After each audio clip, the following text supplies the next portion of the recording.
Welcome to Vent Your Questions Screen Discussions. I'm Chris. And I'm Michael. And this is a show where we discuss everything from the silver screen to the small screen and even the streaming screen you may carry in your pocket. That's right. So we're going to put 30 minutes on the clock and then give our opinions on what we just watched.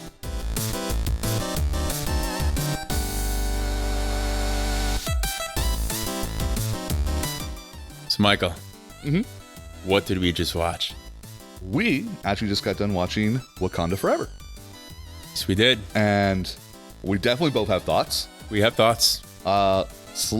This will be a spoiler review. So if you have not seen it, let's just really quick, come back to this video later. We don't want to screw it over for you because it actually is a really cool movie. We do recommend you see it.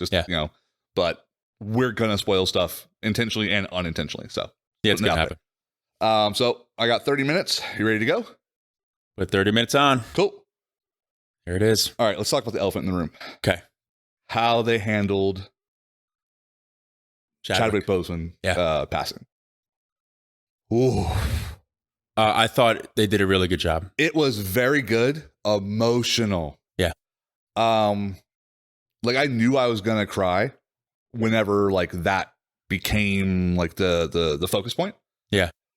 But the way they started the movie was not at all like I expected. It was intense. And yeah, definitely. I think I've gone on record saying that I haven't been able to shed a tear from a superhero movie. That has not happened to me yet. I've liked a lot of superhero movies. There's some good moments in them, but I haven't gotten emotional over them. Right. I haven't been able to get in that right headspace with the characters, that connection. I connect with them, but I don't feel it's not to that level. It's a different universe, it's fiction, it's fantasy.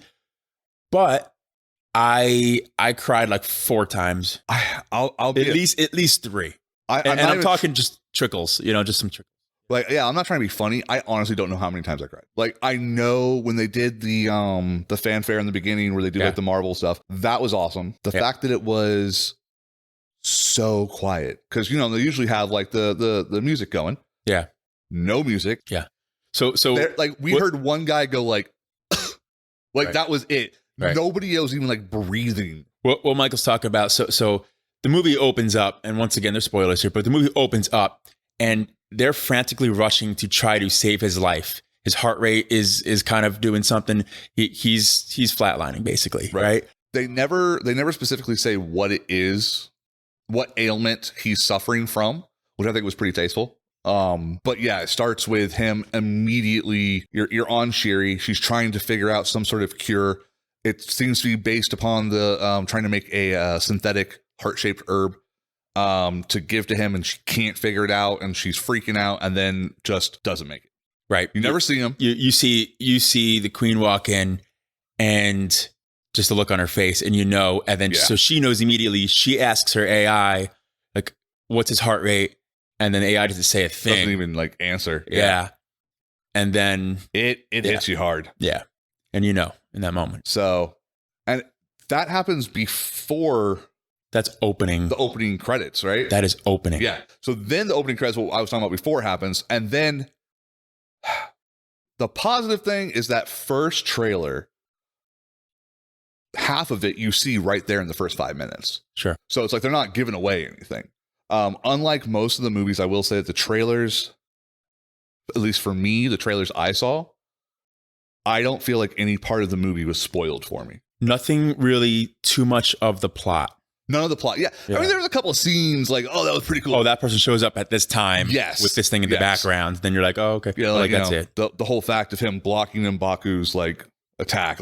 I knew that was going to happen. Yeah. But it was a very, very well done aspect of not giving away everything.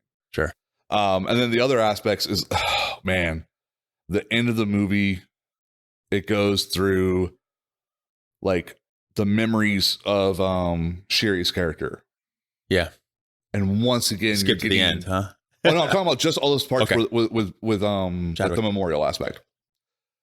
So that was crazy too, because then it's just showing little snippets from the actual movie, not behind the scenes or anything cringy or anything memories from their interactions in the movie, from her point of view as the character. That's the end, as she's finally coming to terms and mourning because she was pushing it all down, working, doing what she has to do. to just kind of fuel her, I guess, whatever that passion she has, right? That feeling that she couldn't, the helplessness that she couldn't do anything about. Basically just trying to distract herself from anything but the truth that it's done. Right. Basically. Now before that, you do see Chadwick one time, and he's painted on the side of a wall. It's the first time you see actually his face. Well, yeah. Really cool. I'm sorry, and that's in the trailer. And that is in the trailer. That's the part where there's the two guys that are on the top of the roof. This is the funeral or the celebration of life, right? Yeah, it was actually that was actually a really cool scene. Yeah. Like when you get to see like the full thing extended and just like the way that the funeral progression. I'm saying the wrong word. Funeral progression? Procession. Thank you. Yeah. I knew I was not saying it right. Is really, really good. The music to it was really nice as well. Yeah. And then there's one more thing, but we'll save that last one just because that is like the end credit thingamabobber. So I think they did it really tastefully. I don't think there was any part of it that felt like cringy in that regard. There was some cringy stuff, but it was it wasn't that. They paid their respects well to him. Yeah. Then it does a 1 year skip. Yes. And they do that in a way where it's written well. They don't, it's like, you remember what today is, right? And that's the line. And then she's like, yeah, it's been a year. So, it's kind of. And it's like I said, it's done pretty well. The only thing I would say as far as like the timeline aspect is after the movie was over, I did have a couple of questions. Like, due to a couple of story beats, you kind of get the aspect, at least from my first viewing. Obviously, I'm going to have to see it again to really focus in on it. Yeah. But it seems like he died. Sorry, let me use an out here. That T'Challa dies 1 year after after Endgame. Right. That's how it seems. Right. Because they mentioned the fact that it was like a 5-year time frame. Obviously, the snap. Or the blip, sorry. Blip. Wrong noise. Yeah.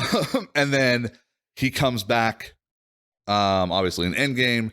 Then he's there for like a year, and then they do the time skip. So it's like 7 years after the snap, and then that's when this apparently takes place. We'll look at the time frame. Yeah, that's going to be interesting to kind of look at the other movies from Phase 4 and try to figure out like, oh gosh, where's the puzzle of which one came first and how is this supposed to intertwine? Someone mapped it out probably. Oh, and they have it now on Disney Plus. They put it in chronologically. So whenever this comes out, which will probably be like end of December, beginning of March. Yeah. Wow. End of December, beginning of January. Big period. Wow. My bad. But yeah, so that was how they handled that, and it starts into that aspect. Let's talk about like the characters themselves. Okay. Right. So wasn't a fan of Ironheart. I'll just say that right off the bat. Yeah. And not the character. Let me rephrase that. I didn't have an issue with the character. I did have issues with some of the acting ability of the actors they chose. Yeah, I don't like the choice. So she was always high energy. There was no medium or low. She was always saying the joke. Right. Panicking. Really just delivering those lines in such a way where you're like, okay, this is just not fan service, but you're trying to provoke a reaction from the crowd at each line delivered. I feel that the intended aspect of what the character was, so the acting direction must have been right. That, hey, this is all crazy and new to you. You don't understand anything about this. Yes. You're not an Avenger. You've never had to deal with anything but maybe a bully in high school. Right. And now there's these crazy super soldier type people that are like fighting in different races of people, the people you've only seen on TV in the UN, and go. Right. Be Tom Holland in, as Spider-Man's becoming Spider-Man. Like that seems the kind of thing. It was problem. That was kind of an issue. Like I had a couple issues with the way that, so in the first scene that Shuri meets Riri Williams, she immediately recognizes Shuri and addresses her as the princess of Wakanda. Right. Within like a second or so, which means that she has to be very aware of it. Well, she was trying to get a hold of her, right? Not that I'm aware of, no. Toward the beginning where she's calling, trying to leave a message for her or something like that. They have that relationship. There's something there beforehand, I think. They had never talked or spoken, no. She was trying to get a hold of her right then, but she was not going to be calling from like, yeah. Okay. Hey, this probably is the princess of Wakanda. Yeah. No, it's but then right away, you see one of the Dora Milaje as Okoye is hiding in her bathroom, which was pretty sweet. Comes out and she attacks her. A scared college girl attacks an obvious member of the Dora Milaje. It's the dumbest thing you could ever do. Yeah. Like, doesn't make sense. Sure. Falcon got his butt whooped by him. Fake. Yeah, but she doesn't know all that stuff. I know, but we do. So that's why it makes no sense. And they know how like strong. They know that they're the personal bodyguards of the people because they're always visually seen. It would make no sense for her to pick something up and throw it at them. Exactly. And then after she sliced it in half to then pick up something else and get ready to throw it at them. Right. So that was a little weird to me. That being said, it all kind of worked. It worked. The dynamics of it and some of those jokes landed for sure. The only other issue I really had, and this is a very petty thing, in like the montage scene before like the climactic final battle type stuff, right? It's when she's building the hero version of the Ironheart armor. And there's no given time for that montage, but she starts off with scrap metal and ends up with a perfect like Gundam suit. Yeah. Fully painted, everything. And there's a scene where she's taking time to paint with an airbrush the color scheme. And it's just like, did you guys have months to do this? What, you're going to take time to worry about the color scheme of your metal protection? Like, really? That just didn't make sense. Like I said, it's very pedantic. I understand that. But that was my, like, what the heck? Moment. That was like probably one of the only times I got pulled out of the movie. And it literally, I leaned over to you, but then I realized, I don't want to be that guy during this one. Because this movie was really weird in the sense that all of a sudden it would just hit you with like a feels moment. Sure. And so you didn't want to break that tension, you know? Right. So that was their characters. I think that there was a lot of crazy emotions just going on with both Shiri and her mother. I know it starts with an R and I just can't remember how to pronounce the name. But the Queen. The Queen. Yeah. Wow. Wow. Anywho, but I felt like even though some of those things like we had talked about after we had seen the movie, that obviously there was justifications for how the Queen acted that made sense. It's just that sometimes I do find it a little difficult because the situation I'm dealing with is her reaction to Okoye after she failed. And I totally get the aspect as far as I'm your queen, you're my number one general, and you failed to protect my only living child left. Right. My only living piece of family. Sure, right? She gets kidnapped. Kidnapped, right. Yeah. But at the same token, it's you've known this person for probably Okoye's entire life. Mm-hmm. She is obviously your most competent fighter. She has been through probably more battles and more missions than anyone else. She is the best chance for your daughter being rescued. Why would you not utilize her? I think there was two things. There's just too much pain. Thinking of it this way. Right. She's lost a lot. Everything. Right. And this speech during this scene is where we get the voiceover from the trailer. Right. She knows the power of Namor's army. And does she want her to go off on this mission on her own and then potentially just get killed? I guess that's fair. So then it's like she's protecting her. Yeah. In that sense, but also she did fail. And there was a conversation ahead of time. Yes. And she did promise. She did promise, oh no, this is easy. We're just going to America, no big deal, I can understand the stripping of rank. That I understand. Right. Because you failed a mission. That's just cut and dry. But the aspect of, I have to demote you, but still, can you go try to save my daughter? It was in front of all of the other elders. Okay, so maybe it was just like a power thing. It was, I need to show that I can lead this, I am the queen. The general failed at the number one mission of protecting the princess. Yeah, number one mission of there has to be there has to be consequences. Easy. So other than that, there's a couple other scenes that were just really, really powerful, really, really good, I think, with each of those characters. Namor. The way that they depicted this dude and his power set, his power level, the fact that he straight up just said, I'm a mutant. Yeah, I really like that, actually. I liked that little second. I was like, he said it. They used the word because there was a lot of talk of them not wanting to go down that path and say that word, mutant. Correct me if I'm wrong. Isn't part of his title the first mutant? Yeah. Kind of like how Captain America is like the first Avenger type thing. How they use that in the MCU. I've heard him refer to that as that. Yeah.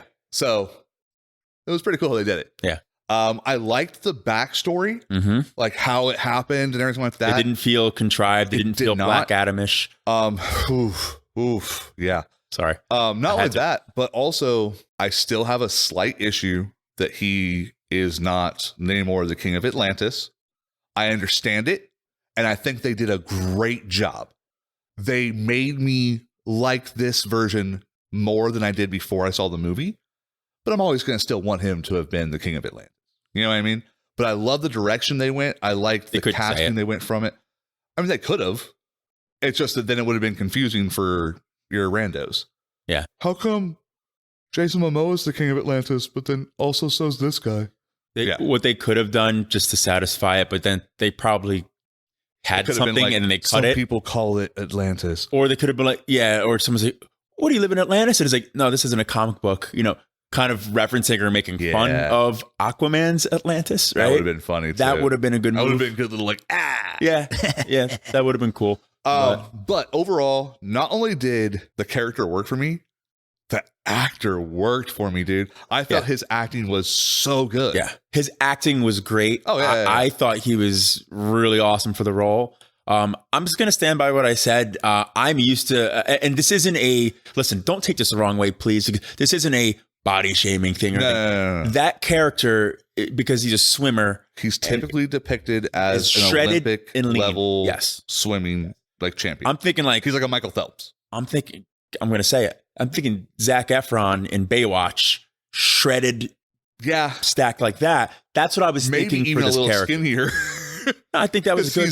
I think that was good for him in that movie. I think that would have been an awesome look. And what I said this to you earlier, obviously, but I feel like that's what I would have wanted if they were Atlanteans. Yeah. But because of the fact that they were, I think it's Aztec adjacent. Is that what they were saying? I forget which one of the Mayan adjacent. I'm sorry. Yeah. I knew it was one of the Mexican tribes of it. Because of that, the casting they did was phenomenal. It's good. And that it fit. And he looked like the alpha version of the rest of the other males. 100%.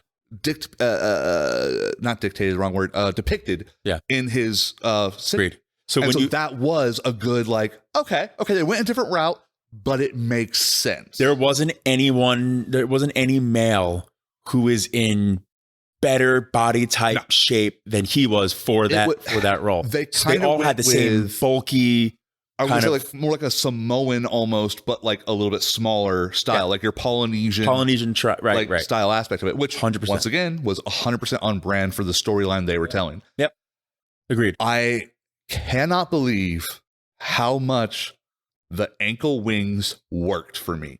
Can't believe they pulled it off. It is one of the corniest. I just got the pulled off. That was great. Yeah. He gets the ring whipped off. It's one of the corniest looking like aspects of the character. And not only did they get like it to look cool on his little feet going, the sound was right. Yeah, I have a problem with that a little bit. I was thinking about the sound, the hummingbird sound. Yeah, I like the hummingbird sound. Yeah.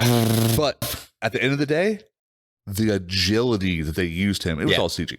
But the agility of how he moved, good. That was spot on because he moved like a hummingbird. Yes. Yep. 100%. Because he was like, zip, That's the point. hover, move. Okay. He was dipping and dodging and diving, man. Like, it was good. Yeah. Epic. Yeah, it was good. It's one of those things that I feel like Aquaman suffers from this as well, where it's surprising at first. You're like, how is this guy so strong? he's just like a swimmer. And then you remember, oh yeah, the pressure of the ocean surrounding him at all times. And they remind you of that. And just that little tiny bit of world building they did so well. Once again, the difference between this movie, and I'm going to compare it to Black Adam in this sense, because this is the most recent DC movie we saw that was claiming to be like the best superhero movie. Well, right? Also, let's call a spade a spade. They were trying to emulate the formula and like the style of the original Black Panther movie. Yeah. Let's just be honest. Oh, that's what Black Adam was. That's what it was. Right. And some parts they succeeded, but the other 75 to 85%, but my point, Michael, is the storytelling. It was natural storytelling versus Black Adam, where they had to explain everything to you. And how do these characters even know some of these things to explain? If you don't understand what we mean, go check out our screen discussion on Black Adam, where we talk about exposition for at least 10 minutes. Yeah. But we did that. They didn't have any exposition in this movie that felt like you were being given an information dump. Right.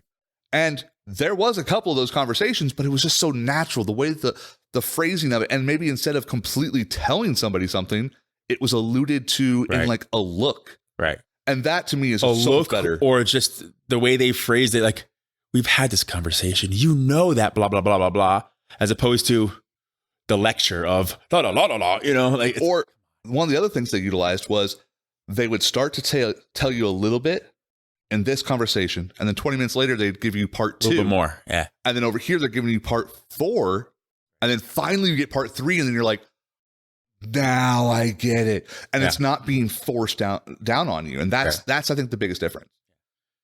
Let's talk about the action, because we've got a little bit more to unpack. I agree. Yeah. Okay. This is the part that I feel like is the most like wishy-washy area overall in the movie. Yeah. That being said, the action's awesome. It's good.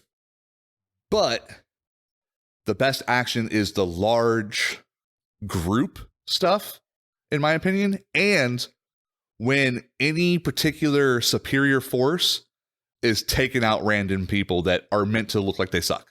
Yeah. When the Dora Milaje in the beginning take out the the mercenaries. Yeah. The mercenaries are supposed to be like just crappy to show off how good the Dora Milaje are. Right. Then later you have a different group of mercenaries getting destroyed by Namor's group. And the reason I keep saying Namor's group is that I know how to say the name of the it's the Talokan. Mm-hmm. But every time I say it, I feel like I'm saying it almost like it's Ryu going Talokan. Oh, so it's I feel like I'm saying it wrong. I don't want to be rude. So that's why I'm just saying Namor's group. Yeah. But like that was intentionally supposed to show like, hey, we are superior. Right. And they do a good job of that. Then there's also the aspect when the first time that Namor, he shows up to Wakanda to wreak havoc. Yeah. And he does. Sure. Overall, the sea dwelling people are much stronger and more equipped than any of the Wakandan army. Do you think, if you're going to compare, because it's the same character. Well, you have a look in your eye and I'm like, okay, let's go. Black Adam. Right. And that presence, because it's supposed to be the same character, an anti-hero type character, right? And his presence doing the same thing versus Namor and his presence doing the same thing. Who do you rank? Who do you like better? Oh, Namor's 100% superior. Yeah. His motivation. He has actual motivation that makes sense. Yeah. You root for Namor. Right. Even though he's attacking the people that you just cried for 30 minutes ago. Right. But you're like, but he's right. Yeah. And one of my conflicting issues with the Queen, I was like, dude, she brought it upon herself. Yep. I would do the same thing as a parent, but like, what do you expect, my dude? You just killed some of his people and he's just as protective over his people, if not more so, than you are of yours. Yeah. This is the closest equivalent to the Wakandan people that you're going to get on Earth. This is a true tribal war. Yes. Yeah. And it's done just so well. You do it well. The part of the action that I think we both agree on that wasn't the best, though, is when it's a one-on-one fight. Well, one particular, sure. All right, so the glaring other issue in the room is obviously Shuri is the new Black Panther, right? Yeah. As the character becoming the Black Panther, awesome. It makes sense. I like it. It makes sense. That's no problem. Yeah. The problem for me personally is that the actress who plays Shuri is so incredibly diminutive. And when she's wearing regular clothes and she's like, doing her thing, you don't notice it. Right.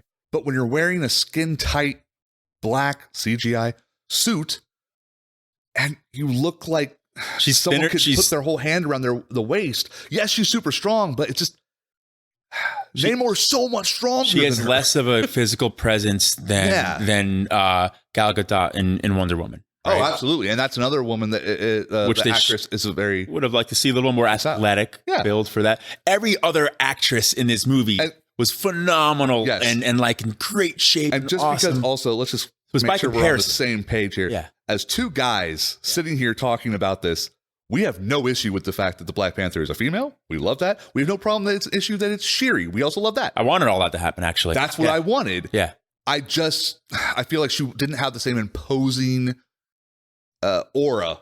Yes. That is necessity for the hero to be.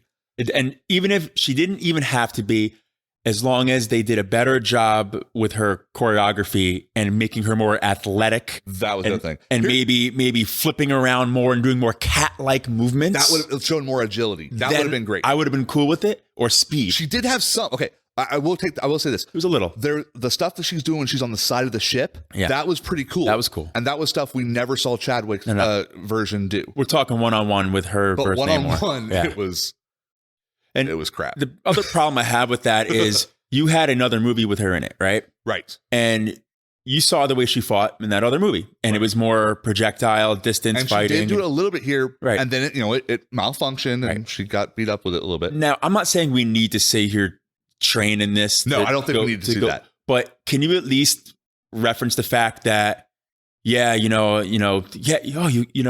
training, or I don't know. Give me a throwaway line that you've been doing something more on that. I will. Because all she's been doing is the science stuff. To our knowledge, all she's working on is her tech. I agree with that, but I also do not for a second believe that she was not trained as a child. I know she was. That's why I think that she's rusty. Except for a fact, the Queen didn't seem to be. And right, but the Queen wasn't making weapons and stuff for the Dora Milaje. Agreed. To be able to utilizing knowing their combat style. Agreed, but we're talking about someone who is how old? Namor is how old? Been fighting how many battles, doing these things, and like they never addressed that. They addressed the fact that he's like ancient, but I'm wondering if he's considered to be immortal. Yeah, but we have like 3 minutes left, and there's 2 things we have to talk about. The absolute best thing for me personally in this movie, huge spoiler, and I'm so glad I had no clue about it. Michael B. Jordan shows back up as Killmonger, and just gives us that one moment of like the good guy is doing what Killmonger's version of taking over was. And she sees pure vengeance. She sees him whenever she takes the purple heart, right? When she takes the purple heart herb and goes to the ceremony to meet with her ancestors, instead of seeing Black Panther. Instead of seeing her mom or her father or her brother, she sees her cousin. And we did not expect that. At all. They did a camera switcheroo on you too, because it looked like the headdress from her mother, and then all of a sudden it pans around and he's just chilling like, sup. I think he actually says, sup, cousin. Yeah.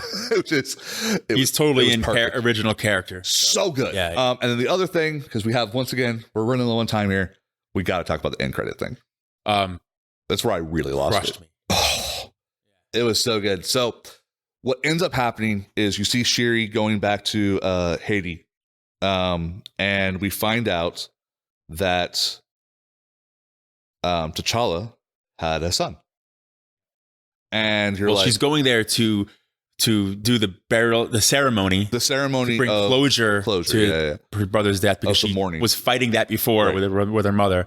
And then we come to find that that she now has a cousin, or sorry, not cousin, sorry, a nephew. And says his name, and you're like, oh, that's really cool. And like, you know, it's emotional. She's like, I like your name. And he's like, I like your name too, I guess. Yeah, which is really adorable for a kid to say. It was a great job. Like the acting for the kid, I mean, you know, he had 3 lines, but like it was great. Like, you know, his he was dimples, spot on. The dimples were adorable, right? He kind of looked like it. Yeah, a little bit. But then they do like the heart crushing moment where he's like, I heard you're good at keeping secrets. And she's like, yeah, you know, well, that's just my Haitian name. My actual name is T'Challa, the son of King T'Challa. Yeah, Junior. Yeah. Oh, yeah. It just gets you. Yeah. And what's great about it is that now it kind of fixes some of that argument of T'Challa is such an important character to the Marvel universe, and now you've killed him off, so we can't have those things happen with T'Challa. Now you kind of can. You just got to like age them up a little bit. Yeah. We have plenty of kids right now in the MCU that need to get like 4 to 3 years older and group up as Young Avengers. Yeah. Axel. Bring them in. The Archer, Kate Bishop. We need to get, what's the name of Ant-Man's daughter? Stratus, starts with S. Yeah, I don't remember. But anyway, yeah, there's a bunch. Yeah. There's a bunch. So that's 30 minutes. That's 30 minutes. We're going to cheat for 1 second. Yeah. It's a great movie. It's a good movie. Yeah. Go see it. It's awesome. I definitely want to see it again. I need to see it again under less we were exhausted. Circumstances. We hadn't slept and we went to go see it. Pulled an all-nighter, yeah. There was one moment where I did kind of like nod for half a second. Sadly, it was during a fighting scene, which is kind of proves our point. Yeah. It was a lot of busy, right? Yeah, busy stuff. Just that wasn't bad, but here's the thing. Honestly, even though I liked the majority of the action, I enjoyed the movie so much more without the action. The story was better. So good. Yeah, I'd watch it just for the story. Yeah, if they cut out the other stuff, I'd actually still be like, okay, let's do it. You know what I mean? Right. It's a 3-hour movie, by the way. Yeah. And there's only a little tiny bit of a pacing issue. You feel the pacing about like 2 hours in. Yeah. You start going, when's this going to end? And then it feels that way for like 10 to 15 minutes, maybe even a little bit longer, maybe like 20, 25 minutes.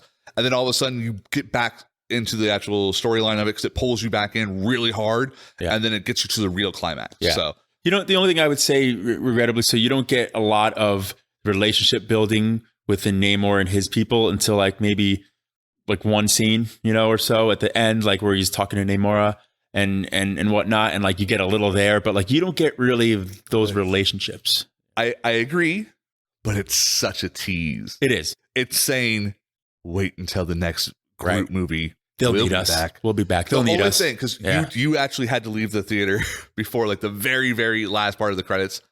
The only thing I was disappointed by is they put, you know, Black Panther will return, right? Which is awesome to see. Sure. I really wanted to say Black Panther and Namor will return. Yeah. We know it's going to happen, but like that would have been really cool. Yeah. But yeah, overall, I think that's pretty much it. Obviously, we cheated. We went a little bit over, but you know, this movie was awesome. So we wanted to. It deserved an extra 3 minutes. Yeah. So. Yeah, that's fair. You know, take 3 minutes. Go ahead. We were rambling during other parts, but yeah, that's fair. We were talking about Black Adam for a while, so that shouldn't have counted. You know what I mean? So, but anyway, that's what we thought of. Yeah. Let us know in the comments for everyone who's seen it. What do you think? Yeah. What things did we say that you feel are dead on or that you disagree with? And what things do you think we should have brought up that we didn't? Because it's a 3-hour movie.